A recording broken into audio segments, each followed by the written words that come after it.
Jadi ingat saya juga cerita. Aduh ya. Di Saudi lagi, di Saudi saya suka ngasih pengajian ke TKW itu. Jadi di sana tuh kalau pengajian ke TKW gitu ya, ke Fadiman, dianya di mana, saya di mana gitu. Saya di kamar sendiri, di sana nggak bisa ketemu langsung soal pakai alat ini terekam. Dia di sekolah, bisa ada orang khusus. Udah biasa kita, udah Pak, soal ngomong. Nah, jadi setiap minggu, udah ya, karena ada jalan aja terus datang sudah ngaji. Pas selesai sejam saya ngomong, pegawai udah ngomong, Pak hari ini libur, ini nggak ada kenal. Sejam saya ngomong, nggak ngasih tahu dia. Parah. Tapi kalau ini tadi udah dengar ya, tinggal direkam aja. Baik.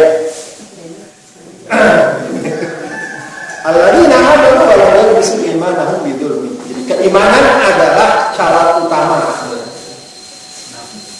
Ya, ini tentu masalah yang sulit dipahami bagi orang yang tidak memiliki iman atau yang masih meragukan keimanan. Tapi bagi kita yakin Allah yang nyatakan ini. Jika kita hadirkan keimanan dalam diri kita, Allah akan berikan keamanan. Iman yang bersih, yang tidak ada kesyirikan padanya. Tidak menyekutukan Allah, tidak meyakini adanya selain Allah, ada yang berkuasa selain Allah, meminta hanya kepada Allah. Maka ini adalah syarat utama keimanan kita, keamanan kita untuk mendapatkan keamanan. Baik, bahkan kalau kita perhatikan sasarannya bukan hanya masalah fisik dan materi, tapi juga masalah hati, jiwa, rohani dan seterusnya. Bahkan juga bukan hanya di dunia, tapi juga di akhirat. Jadi konsep keamanan kita juga harus kita kembangkan, bukan hanya aman secara fisik, tapi juga aman secara ideologi, jiwa kita, hati kita, rohani kita. Itu juga harus kita hadirkan rasa aman. Sebab bisa jadi ada orang yang aman secara fisik, tapi jiwanya tidak tenang, hatinya tidak tenang. Ya. Sumber utamanya ada pada keimanan. Sumber utamanya ada pada keimanan. Dan masalah keamanan juga yang sangat mendesak adalah masalah keamanan jiwa. Ada orang yang bisa jadi situasi sebenarnya aman, tapi entah bagaimana dia merasa tidak aman. Selalu diliputi rasa ketakutan dan lain sebagainya. Apalagi kalau ada cerita ini dan itu dan lain sebagainya. Tapi dengan keimanan hal itu semestinya tidak terjadi. Kenapa? Orang yang beriman itu ya semua urusannya gampang, enak, mudah. Kalau dia mendapatkan kenikmatan dia bersyukur, kalau dia mendapatkan kesulitan dia bersabar. Dan semuanya baik. Semuanya baik. Jadi mentalitasnya sudah dibangun. Selagi kita beriman, semua urusan baik, semua urusan beres. Makanya dikatakan mukmin itu pribadinya menakjubkan ajaran yang amrul mukmin. Inna amrahu lahu khair. Inna amrahu lahu khair. Kullahu khair. Semua urusannya baik. In asabatu sarra syakar, fakana khairan. Kalau dia mendapatkan kesenangan dia bersyukur, fakana khairan. Itu baik baginya. Bahkan ada riwayat tambahannya wa laisa dzalika illa lil mu'min. Yang kayak gini ini enggak mungkin didapati kecuali orang beriman. Wa in asabatu sabar. Kalau dia mendapatkan kesulitan dia bersabar, maka ana khairan lahu. Dan itu menjadi baik baginya. Wa laisa dzalika illa lil mu'min. Dan yang kayak begini enggak dapat dilakukan kecuali orang yang beriman. Jadi walaupun bisa jadi suatu saat yang menghadapi kondisi yang berat, tetap saja dia tenang. Dia tenang. Karena dia yakini semua ini tak lain merupakan kehendak dan bagian dari keinginan Allah untuk meninggikan derajatnya, untuk menambah kebaikannya, baik di dunia maupun di akhirat. Jadi kembali pada permasalahan pertama bahwa sebab utama lahirnya keamanan dalam hidup kita, baik maupun akal atau jiwa, baik dunia maupun akhirat, adalah keimanan yang benar, yang lurus kepada Allah, jauh dari berbagai macam kesyirikan. Yang kedua, sumber keamanan dalam hidup ini adalah keadilan, adil. Adil juga merupakan syarat yang sangat mendesak seseorang untuk mendapatkan rasa aman. Tentu saja kita tahu lawan dari adil apa? Zalim. Wajar kezaliman, tadi juga sudah disinggung dalam ayat pertama. Cuma memang penekanannya lebih pada kesyirikan. Kezaliman sama juga pada Allah, syirik pada Allah zalim, termasuk kezaliman pada manusia. Begitu. Itu sumber ketidakamanan dalam hidup. Dan itu wajar sekali. Sebagian, kalau tidak dikatakan sebagian besar, sumber rusaknya dan hilangnya rasa aman dalam hidup adalah kezaliman. Ya mungkin ada orang-orang jahat, orang-orang macam ini dan itu. Tapi jika diperhatikan, dia adalah rentetan yang tak terpisahkan dari kezaliman. Katakanlah kejahatan lahir karena kemiskinan, kejahatan lahir karena kebodohan. Kenapa lahir kemiskinan? Kenapa lahir kebodohan? Mata rantainya akan ada. Ada orang-orang yang mengabaikan kewajiban dan tanggung jawabnya, sehingga banyak kemiskinan, banyak kebodohan, banyak penyimpangan, banyak ketimpangan. Sumbernya di mana ya? Tadi tidak adil. Tidak adil. Apa sih namanya adil? Apa maknanya adil, Bu? Adil artinya menempatkan sesuatu pada tempat. Wa syai'in fi mahallihi itu adil. Dia menempatkan sesuatu pada tempatnya persis, itu adil. Sesuai dengan proporsinya. Bukan karena latar belakang yang lain. Oh, ini karena saudaranya, oh ini karena sukunya, tidak. Karena memang dia harus mendapatkan haknya yang dia berikan. Bahkan diusahakan.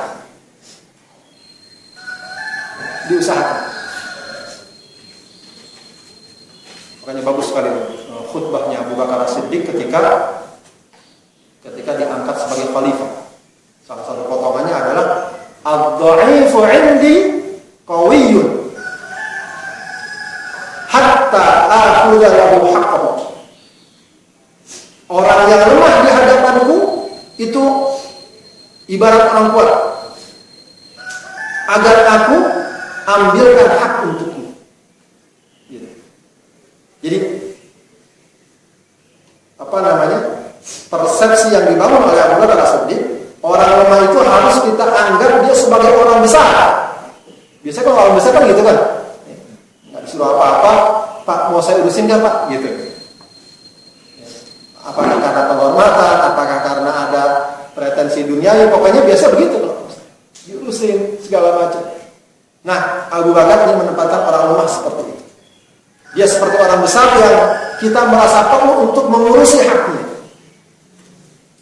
Wal qawiyyu 'indi, dan orang kuat, orang besar, dha'ifun 'indi, lemah di hadapan. Hatta akhudha minhu haqqahu, agar aku merasa mudah atau merasa enteng untuk mengambil hak yang seharusnya dia keluarkan. Orang kuat biasanya kalau dia punya kewajiban-kewajiban yang menjadi hak orang lain atau hak pihak lain, itu biasanya orang merasa sungkan, merasa sungkan karena kemuliaannya, karena kebesarannya, begitu.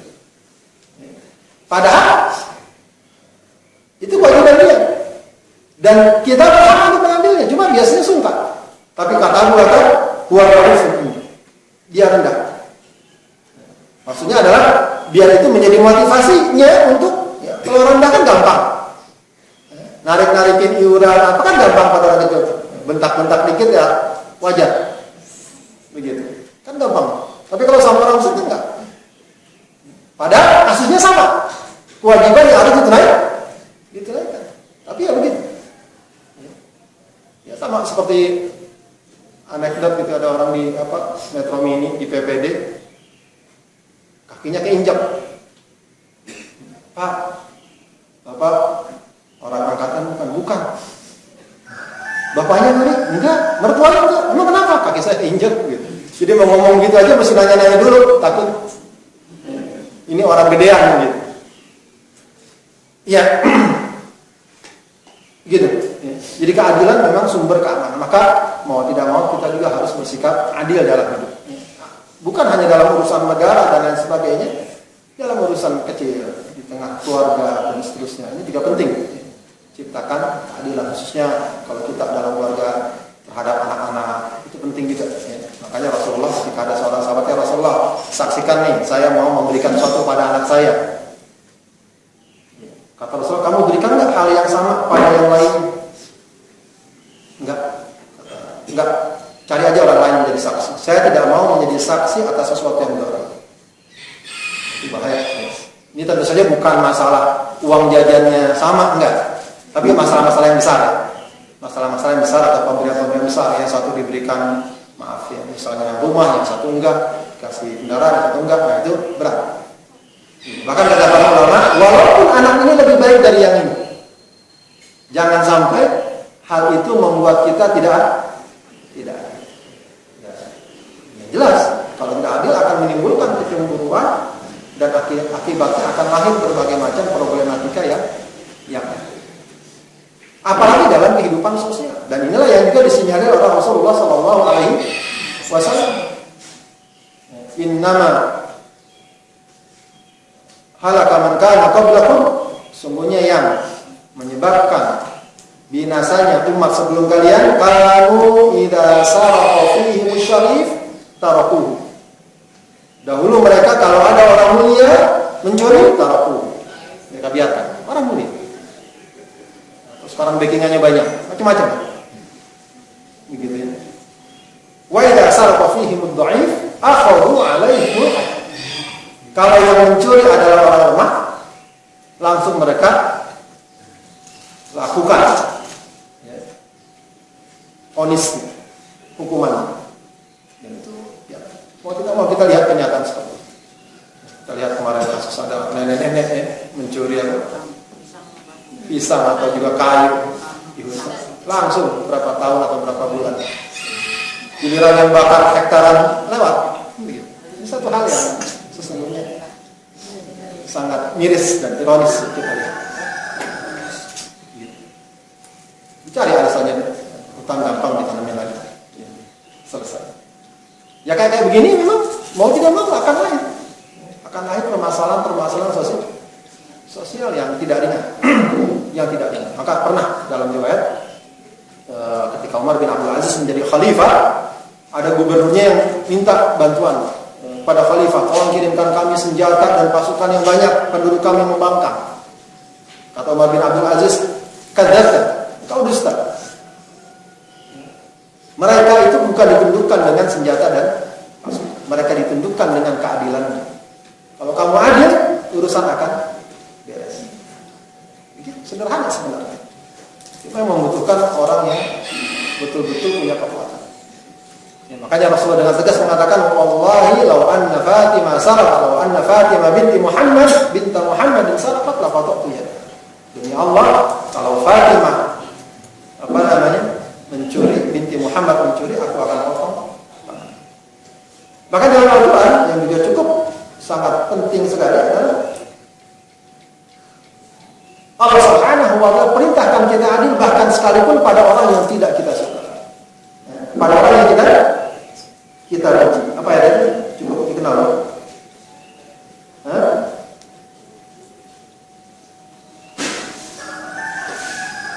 Wala yajrimannakum syana'anu qaumin ala alla ta'dilu. Ayat berikutnya yang paling hafal. Ya'dilu wa aqrabu lit-taqwa. Wala yajrimannakum, dalam surat Al-Maidah ayat 8. Wala yajrimannakum, jangan jadikan kebencian kalian syana'an kaum, kebencian, ketidaksukaan kalian kepada satu kaum, jangan membuat kalian tidak adil, atau jangan membuat kalian berbuat jahat padanya. Ala Allah ta'adil, untuk membuat kalian tidak adil. Ya adilu wa aqrabu littaqwa. Adillah. Itu lebih dekat pada. Jadi sampai bahkan pada orang yang katakanlah musuh kita, atau katakanlah orang yang tidak kita suka, atau bahkan yang kita benci, tetap saja adil perlu dijaga. Jadi inilah sumber keamanan yang sangat besar. Kemudian sumber keamanan yang lainnya adalah ta'atu waliyil amr, taat pada pemerintah. Kita cenderung tidak suka dengan kata-kata ini. Padahal ini adalah ajaran Islam. Taat kepada pemerintah yang sah, menjadi warga negara yang baik, rakyat yang baik, ini bagian dari ajaran Islam. Dalam Al-Quran, dalam hadis, perkataan para ulama. Jangan ini kita benturkan dengan tuntutan kita beramar ma'ruf dan nahi munkar. Tuntutan kita memberikan nasihat. Itu sudah jelas. Ad-dinu an-nasihah. Kila liman ya Rasulullah. Qala apa? Li a'immatil muslimin wa li ammatihim lillahi wa rasuli wa li a'immatil muslimin wa ammatihim. Pada Allah dan Rasul, pada para pemimpin. Betul, nasihat itu jelas. Amar ma'ruf jelas, nahi munkar jelas. Tapi itu tidak boleh mengeluarkan kita dari daerah ruang lingkup keberadaan kita sebagai rakyat masyarakat yang akan ada.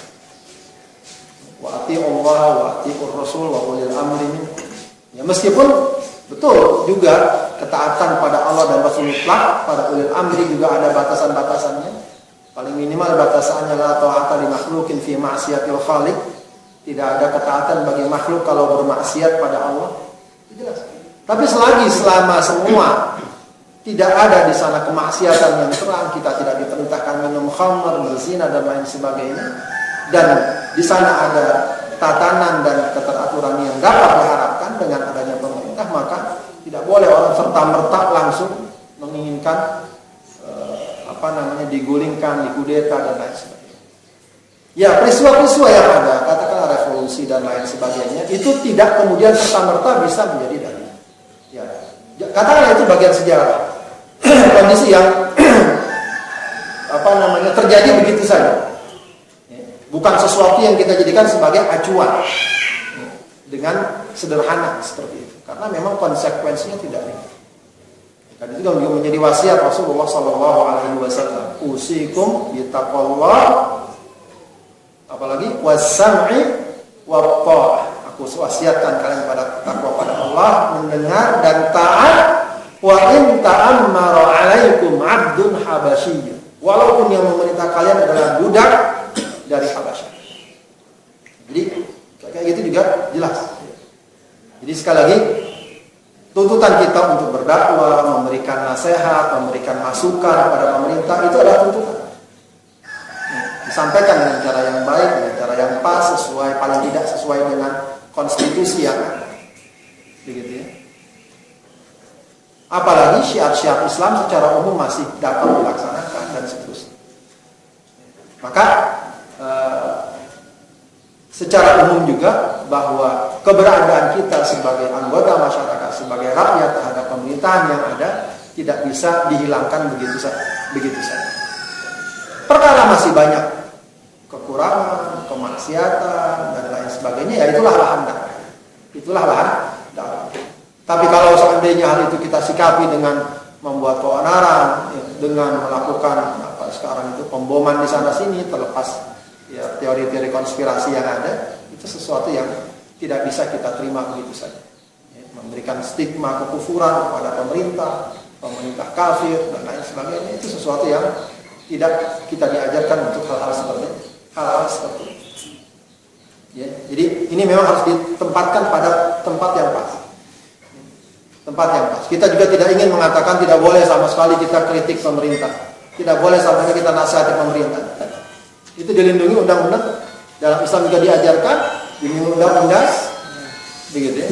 Itu tidak masalah. Kita memberikan nasihat pada pemerintah, masukan dan lain sebagainya, tidak masalah. Ya memang ada yang mempermasalahkan, nggak boleh terang-terangan, tapi nyatanya banyak para ulama yang menyampaikannya secara terang. Tinggal lihat maslahat mudaratnya, maslahat dan mudaratnya. Bahkan Rasulullah jelaskan Hamzah itu, Sayyidus Syuhada Hamzah, dan terus wa kalimatu haqqin ala sultanin jair. Sayyidus Syuhada, pemimpin para syuhada Hamzah, dan orang yang menyampaikan kalimat hak di hadapan penguasa yang zalim. Makanya ada seorang ulama namanya dijuluki Sultan Ulama. Namanya siapa namanya? Lupa saya. Bin Abdul Bar. Siapa bin Abdul Bar itu? Dia ada ulama yang sangat figurnya luar biasa di tengah masyarakat. Suatu saat Al-Aiz bin Abdissalam, penguasa, memberikan kebijakan atau menetapkan peraturan untuk menarik dana masyarakat. Dana masyarakat untuk apa gitu saya lupa. Yang ulama ini melihat ini adalah kezaliman. Dia diminta untuk memberikan fatwa, nggak mau dia memberikan fatwa untuk hal ini. Gitu ya. Karena nggak mau, penguasanya mengancam. Salah satu diusir. Ya, karena ketika diusir, udah, ya nggak apa-apa. Diusir, ternyata rakyatnya sebagian besar ikut dia semua. Ya, karena kalau rakyatnya sebagian besar ikut semua, nggak ada rakyatnya dia. Akhirnya nggak jadi. Jadi artinya bukankah satu masalah kita menyampaikan nasihat, memberikan masukan, toh itu juga dilindungi oleh undang-undang. Termasuk juga yang mungkin sering jadi perdebatan, demonstrasi, apakah boleh atau tidak. Secara hukum dia tidak ada ketetapan hukum yang persis. Kalaupun para ulama ada yang memang melarang demonstrasi itu karena dampaknya. Tapi tidak selalu demonstrasi dampaknya adalah keonaran. Ada. Berarti penekanannya bukan masalah demonstrasinya, tapi masalah keonaran yang dihasilkan. Dampak negatif. Kalau masalah dampak negatif, jangankan demonstrasi. Hal-hal yang lain pun akan selalu ada dampak negatif. Tapi secara umum ini perkara yang juga oleh pemerintah atau oleh negara dilindungi undang-undang, apalagi kalau ternyata juga dilakukan dengan baik, tertib, tidak menimbulkan kerusakan dan seterusnya. Jadi sekali lagi yang tidak dibenarkan adalah menimbulkan keonaran, tindakan anarkis dan lain sebagainya atas nama ingin melakukan perbaikan. Ini yang tidak dibenarkan. Dan ini masuk kepada pemahaman tidak taat kepada wali. Jadi ini juga sekali lagi harus menjadi pemahaman kita yang pas. Jangan sampai kita dengan masalah seperti ini ada semacam sikap alergi. Taat pada wali ulama, iya memang itu bagian dari ajaran Islam. Itu nggak bisa dihilangkan. Baik dalam Al-Quran, dalam hadis, bahkan perkataan para ulama banyak dalam masalah ini. Ya. Kemudian, Bapak Ibu sekalian, Allah Subhanahu wa taala, faktor lain lagi juga yang menyebabkan lahirnya keamanan atau sebaliknya juga lahirnya ketidakamanan adalah menghindari sikap ghulu fiddin, sikap melampaui batas dalam agama.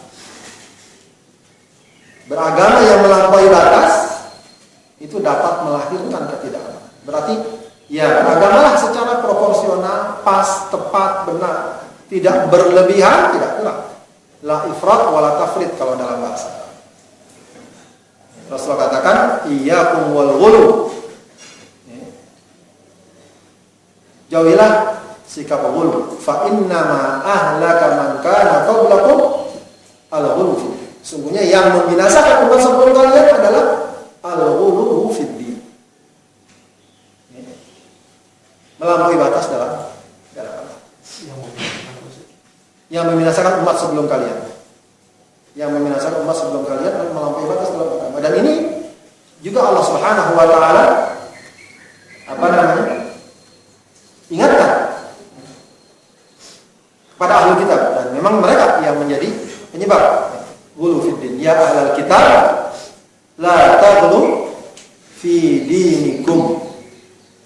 Wahai ahli kitab, la taghlu fi dinikum. Jangan kalian melampaui batas dalam agama. Dalam surat apa itu? An-Nisa ayat 105. Apa sih batasan melampaui batas dalam agama? Gulu. Ini kadang-kadang juga salah, atau banyak orang yang ya menginterpretasikan sesuai pemahaman mereka. Ada orang setiap hari ke masjid dibilang gulu, sholat ke masjid dibilang gulu. Itu bukan gulu, itu iltizam bidin. Ada akhwat kita pakai jilbab kemana-mana dibilang gulu, itu iltizam bidin. Jadi bedakan antara gulu dengan komitmen beragama. Komitmen beragama perintah, itu istiqomah. Qul amantu billahi tsumma istaqim. Itu komitmen beragama. Ya. Komitmen beragama, bukan berlebih-lebihan, bukan melampaui batas. Melampaui batas itu ya, konsep sederhananya, nggak tahu nih, mungkin dicari rujukannya. Paling nggak apa yang saya pahami, ya, apa yang saya ketahui. Konsep beragama yang gulu itu adalah kalau kita tidak memberikan hak yang semestinya atau berlebihan, gitu saja. Jika atas nama agama kita tidak memberikan hak yang semestinya atau bahkan haknya tapi berlebihan, itu gulu. Itu gulu. Atas nama agama. Atas nama agama. Baik pada diri kita, hak pada diri kita nggak diberikan atas nama agama, itu gulu. Ya, karena pengen kita sholat, kita nggak tidur, kita nggak ada urusan dunia segala macam, atau membahayakan kita, itu gulu. Begitu, itu gulu.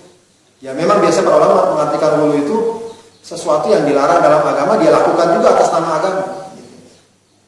Tapi agar mudah penyederhanaannya begitu.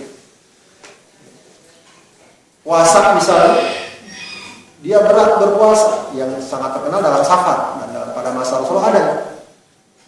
Itu dulu. Dalam arti dia berat, dia letih segala macam, dia paksakan itu dulu. Makanya Rasulullah SAW ketika ada orang yang lagi safar, ada yang kipas-kipasin sama teman-temannya ramai di kerumunan. Kenapa kata Rasulullah? Oh, dia puasa lagi safar. Tidak Rasulullah putih, dia katakan laisa minal birri as-siyamu fis-safar. Tidak benar orang yang berpuasa lagi safar. Bahkan dalam riwayat yang lain, ya mungkin orang yang lain, para sahabat yang berhubungi, ada orang yang pingsan. Ada yang pingsan.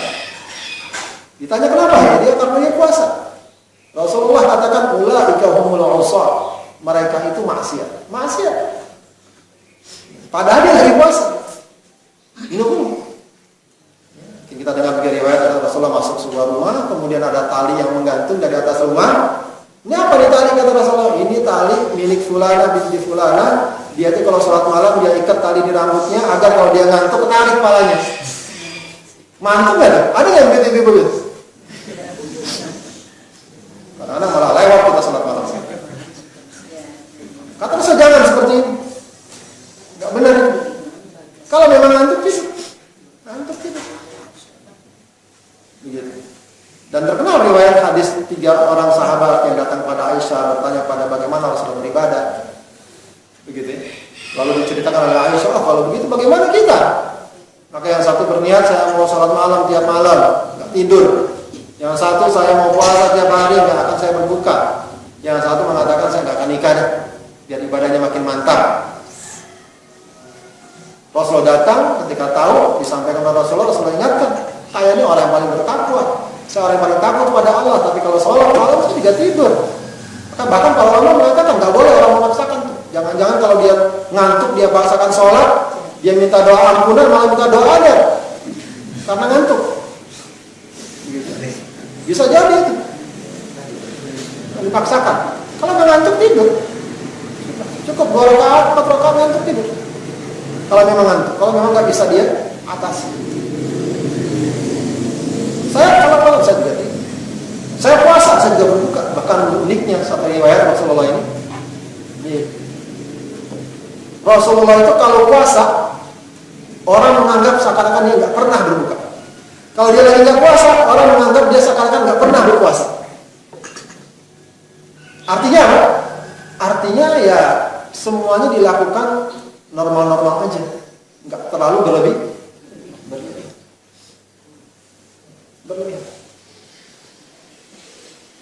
saya juga menikah. Bahkan para nabi umumnya menikah. Riwayat yang cukup kuat, Nabi Isa sekalipun menikah. Nabi Isa sekalipun menikah. Bayangkan orang mau niat ibadah nggak menikah aja diluruskan. Apalagi nggak ada niat ibadah nggak nikah lagi.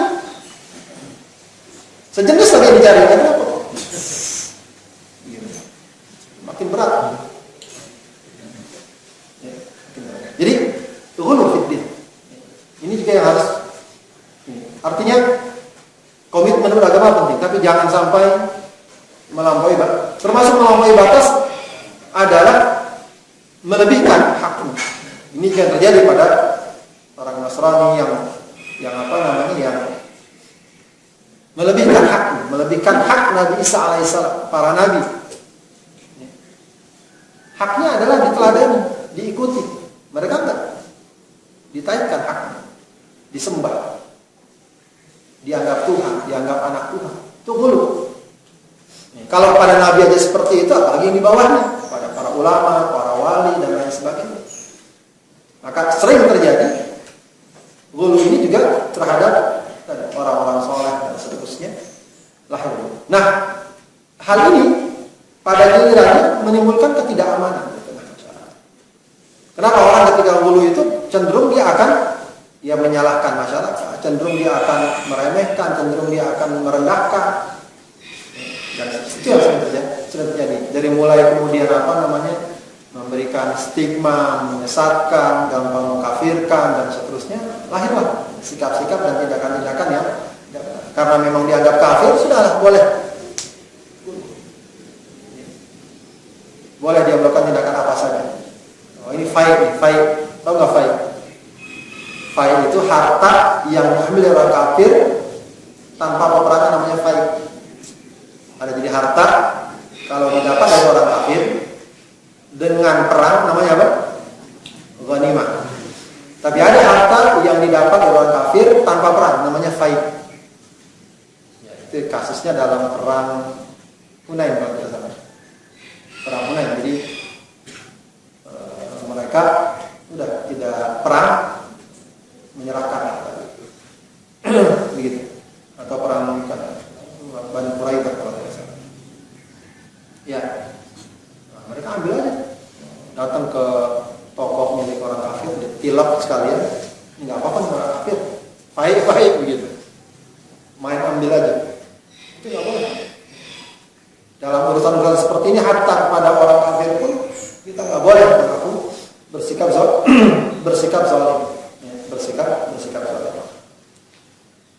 Jadi ghulu adalah sebagaimana kata Rasulullah penyebab kebinasaan, kerusakan, kekacauan di tengah masyarakat. Dan itu juga kita rasakan betapa sikap-sikap ghulu ini sering menimbulkan permasalahan di tengah masyarakat. Dia biasanya menghindar, dia menjauh, dia tidak membaur di tengah masyarakat, bahkan juga cenderung menstigma masyarakat dengan stigma kekufuran, kesesatan dan seterusnya. Akhirnya selangkah kemudian dia tinggal melakukan hal-hal yang dapat menimbulkan keonaran di masyarakat.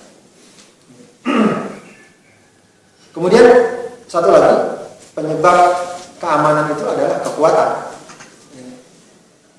Kenapa nggak aman? Ya karena nggak ada kekuatan.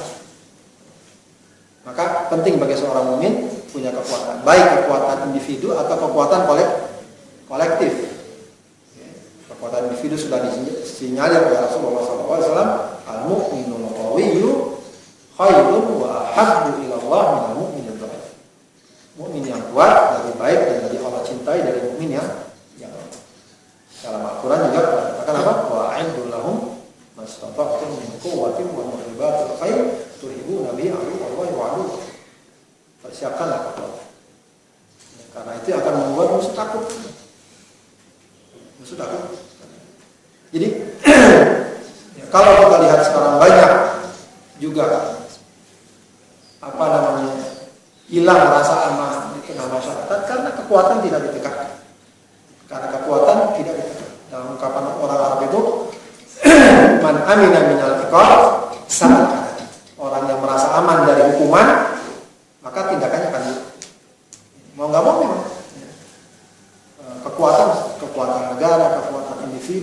harusnya harus didikan. Nah, kalau pada masa sekarang bahkan kekuatan semuanya, kekuatan ekonomi, kekuatan keamanan, militer itu harus.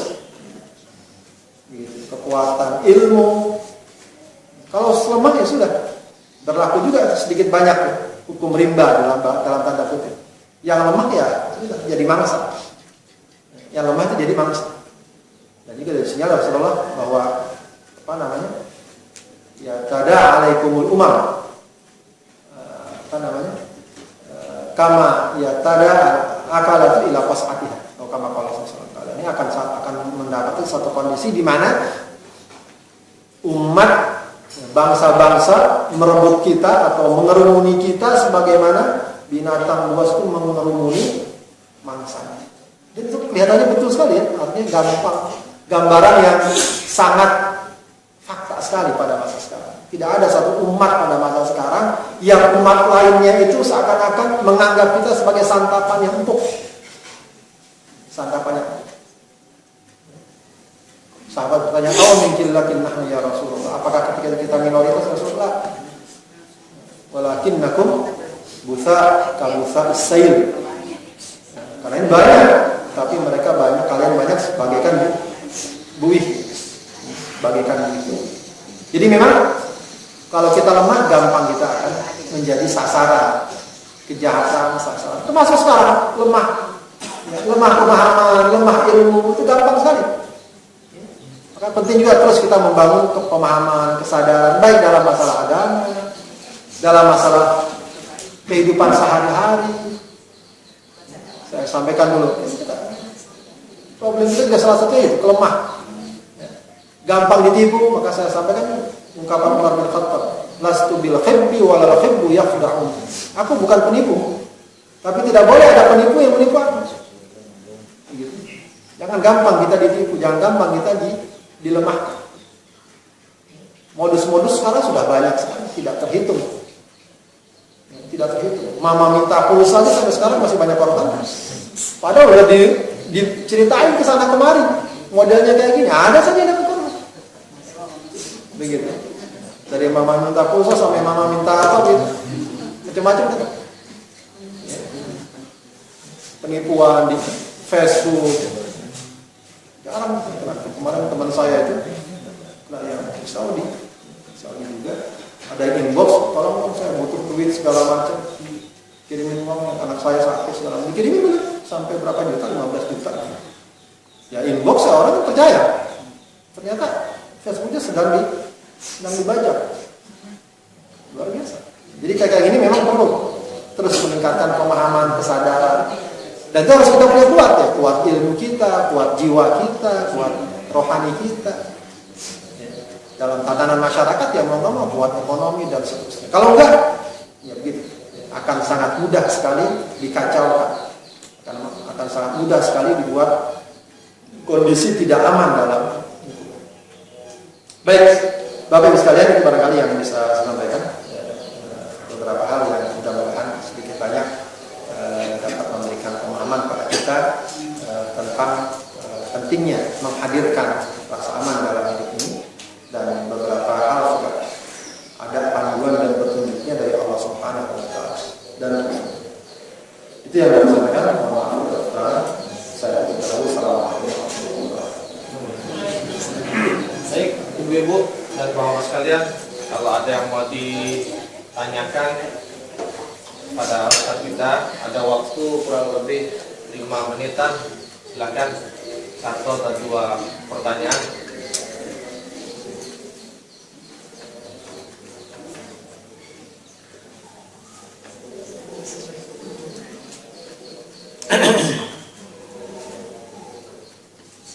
Ada? Siang.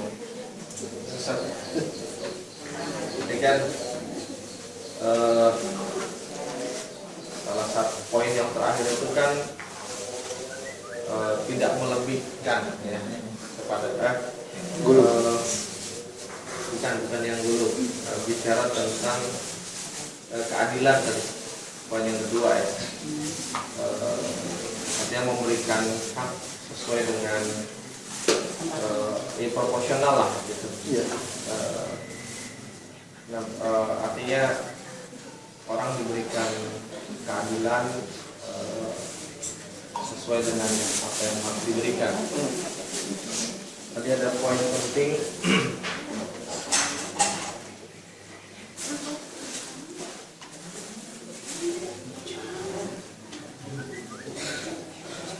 termasuk juga terkait dengan guru tadi kan, atas nama agama tidak memberikan hak yang semestinya atau melebihkan apa yang seharusnya pada diri kita atau orang lain. Bagaimana dengan orang-orang yang melakukan kemaksiatan atau kesalahan yang jelas kemaksiatan dan kesalahannya,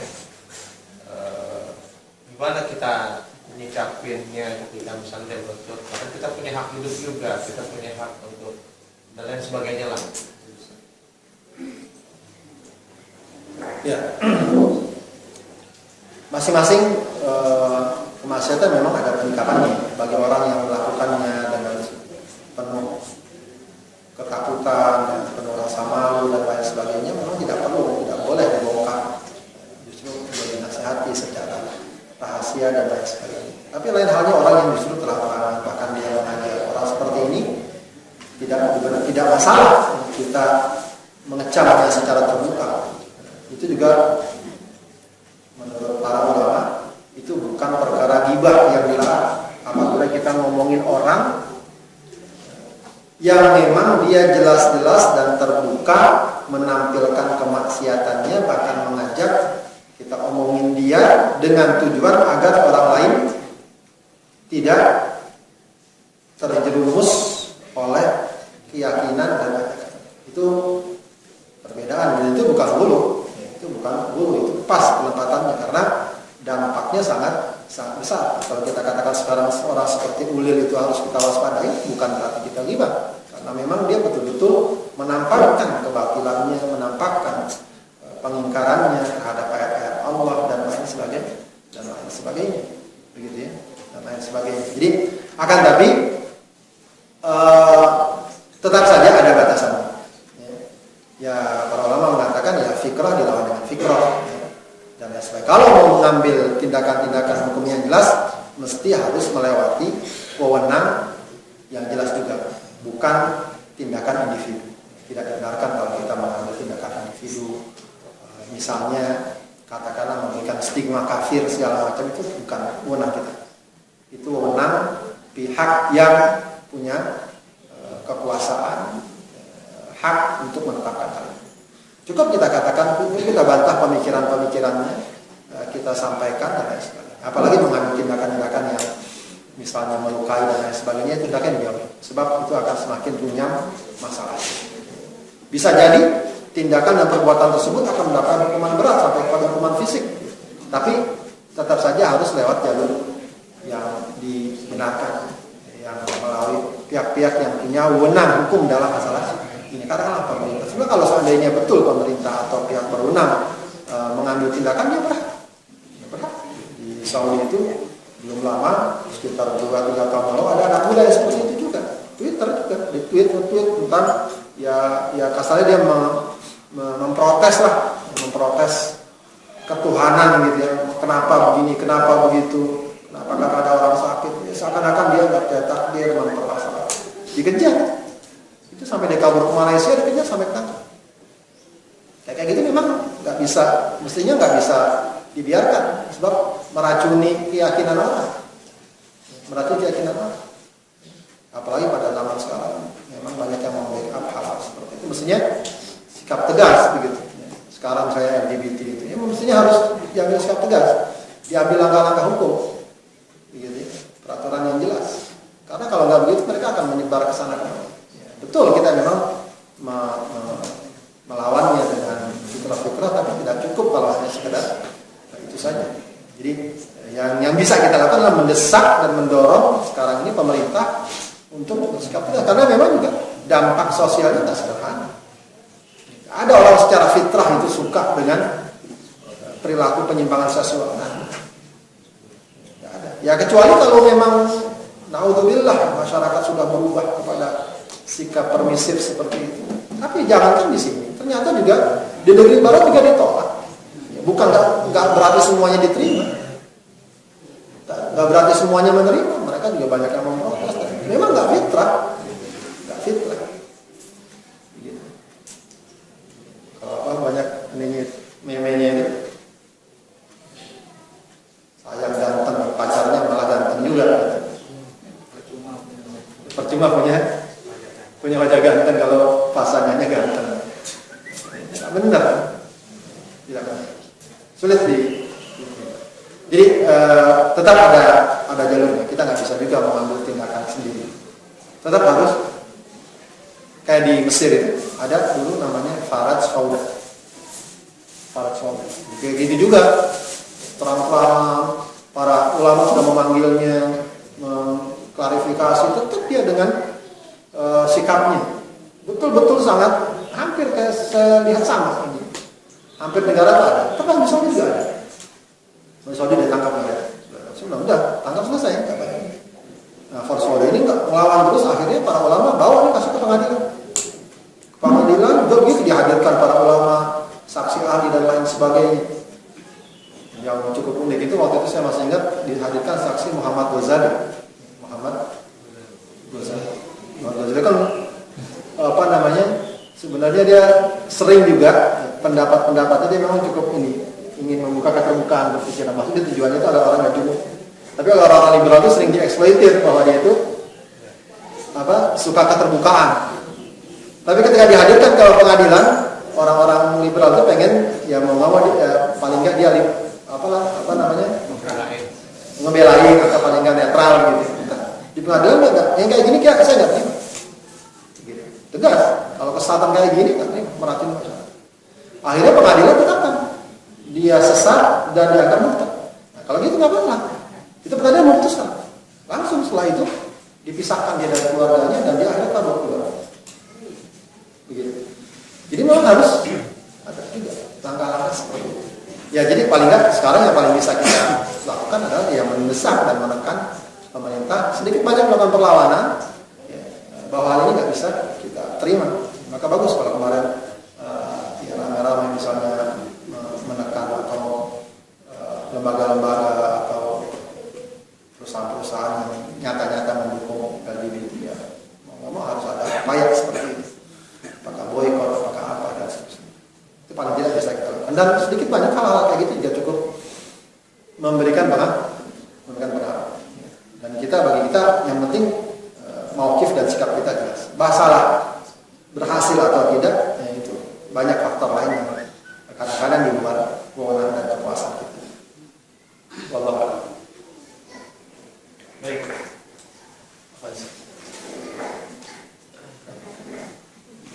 Iya, baik. Alhamdulillah kita sudah melakukan kajian ya Allah, hal bisa menjadi manfaat dan juga membantu dalam amal sekalian kita insyaallah.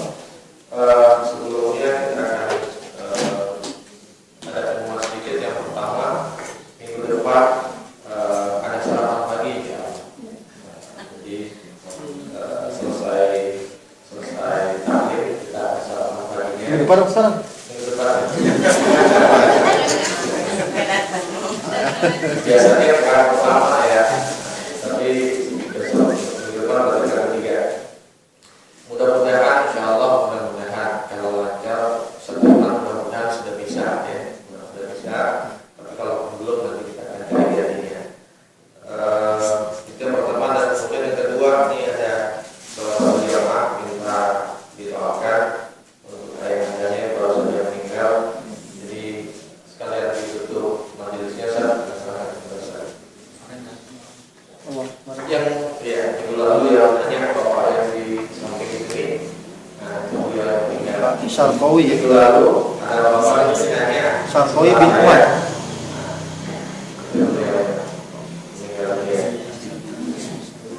Baik, Bapak Ibu sekalian, kita tutup pengajian kita dengan berdoa kepada Allah Subhanahu wa taala untuk kebaikan diri kita, kebaikan saudara-saudara kita, juga saudara-saudara kita sekarang mengalaminya. Khususnya juga kepada saudara kita, jamaah kita Haji Syarqawi ya, bin Umar.